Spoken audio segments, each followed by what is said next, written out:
हमीरपुर के circuit house में जिला भाजपा की अहम बैठक का आयोजन किया गया, जिसमें बतौर मुख्य अतिथि खाद्य आपूर्ति विभाग के मंत्री राजेंद्र गर्ग ने शिरकत की। इस अवसर पर बैठक में भाजपा जिला अध्यक्ष बलदेव शर्मा के अलावा जिला के आला अधिकारी मौजूद रहे। राजेंद्र गर्ग ने इस मौके पर कांग्रेस प्रदेश अध्यक्ष कुलदीप राठौर के बयानों पर भी पलटवार किया और कहा कि सरकार पर बयानबाजी करने से पहले वह अपने गिरेबान में झांकें। राजेंद्र गर्ग ने दावा किया कि चारों उपचुनावों में भाजपा पार्टी जीत हासिल करेगी और भाजपा चुनावों के लिए पूरी तरह से तैयार है। राजेंद्र गर्ग ने प्रदेश कांग्रेस अध्यक्ष कुलदीप राठौर के बयानों पर पलटवार करते हुए कहा कि कांग्रेस अपने गिरेबान में झांके, क्योंकि कांग्रेस सरकारों ने ही कर्ज लेने की परंपरा शुरू की थी, जिसके तहत हिमाचल आज कर्जे में डूबा हुआ है। उन्होंने कहा कि कांग्रेस अब किस मुंह से पूछ रही है कि कर्ज कैसे बढ़ रहा है। उन्होंने कहा कि अगर कांग्रेस सरकार ने कर्ज नहीं लिया होता तो आज ये हालात नहीं होते। उन्होंने कहा कि कांग्रेस सरकार अपने समय में कर्ज ले तो वह ठीक, और अगर वर्तमान भाजपा सरकार कर्ज ले तो वह गलत है। देखिए, कर्ज की जहां बात है, कांग्रेस किस मुंह से ऐसा पूछ रही है कि सरकार कर्ज ले रही है। ये कर्ज की परंपरा भी कांग्रेस ने शुरू की थी और इसको आगे बढ़ाने का काम भी कांग्रेस ने किया। भारतीय जनता पार्टी की सरकार ने अगर ऋण लिया है तो गलत हो गया, कांग्रेस की सरकार ने ऋण लिया तो ठीक हो गया। ये कहाँ की तर्कसंगत बात है। ये कांग्रेस का केवल लोगों के बीच में भ्रम फैलाने की बात है। और अभी आपने देखा कि कोरोना जैसी महामारी पूरे विश्व के अंदर, देश में और प्रदेश के अंदर कितना खस्ता हालत हुआ, सारी आर्थिक स्थिति को किस प्रकार से उसकी हालत पतली हुई। ऐसी स्थिति में जब कोरोना महामारी आई तो जहां सरकार के विकास के कार्य रुके, जहां से सोर्स ऑफ इनकम थे वो काम रुक गए। इसके अलावा जितने भी हमारे सरकारी गैर सरकारी ऐसी संस्थाएं हैं वो सब सरकार के ऊपर निर्भर हो गई।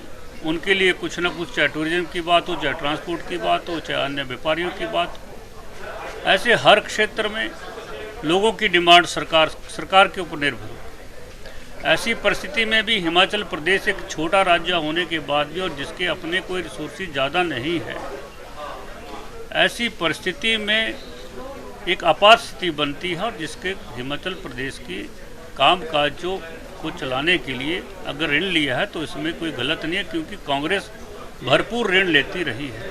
ये तो केवल कांग्रेस जो है लोगों को भ्रम फैलाने का ये तिकड़मबाजी कर रही है कि उनको सत्ता के बाहर रहना उनको पसंद नहीं है, इसलिए वो हर कुछ कहने में लगे हुए हैं। लेकिन प्रदेश की जनता सब बातों को भली भांति जानती है।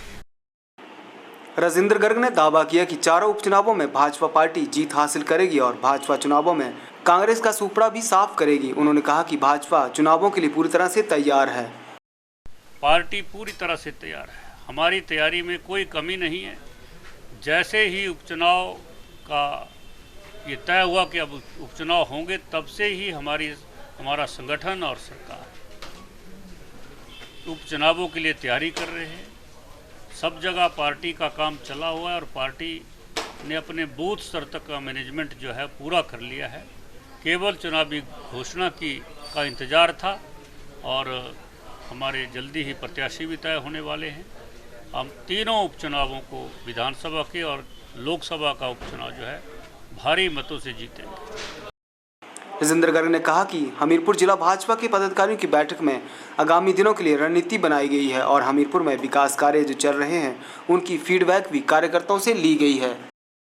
आज यहाँ सरकार की ओर से प्रभारी मंत्री होने के नाते यहाँ संगठन की जिला स्तरीय जो हमारे पदाधिकारी हैं उनकी बैठक यहाँ रखी थी और इस बैठक में यहाँ पर चल रहे विकास कार्यों की जहाँ चर्चा हुई, वहीं संगठन और सरकार में बेहतर तालमेल हो इसके लिए चर्चा की गई। कहीं किसी प्रकार की कोई कमी तो नहीं है, लेकिन हमें बताते हुए हर्ष हो रहा है कि यहाँ संगठन और सरकार में बेहतर तालमेल है और यहाँ जो भी विकास के कार्य चले हुए हैं वो तीव्र गति से चले हुए हैं।